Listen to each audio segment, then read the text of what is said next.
Kisah sebuah cerita legenda Timun Mas berasal dari Jawa Tengah. Pada zaman dahulu kala, hiduplah seorang ibu yang sudah janda bernama Mbok Sirni. Ia sudah lama sangat menginginkan seorang anak agar kelak dapat membantunya bekerja.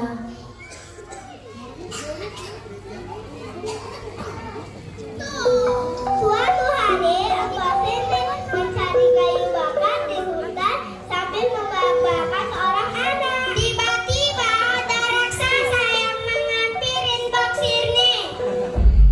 Raksasa itu pun memberi Mbak Sirni sekantong biji ketimun ajaib. Raksasa berkata, bila ketimun ditanam, maka akan mendapat anak. Raksasa juga berpesan setelah umur 6 tahun, anak itu harus diambilnya untuk dimakannya. Mbok Sirni setuju dan menerima biji ketimun sambil berlari ketakutan.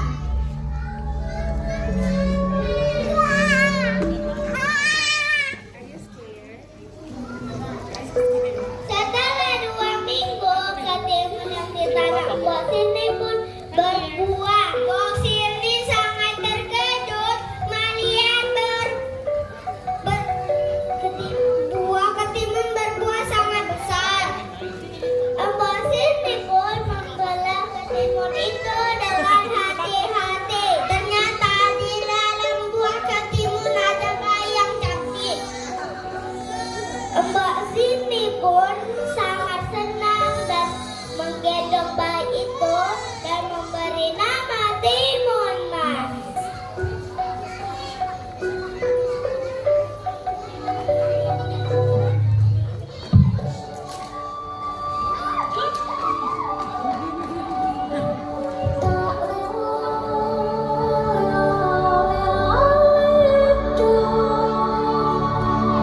Tak pernah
tiga.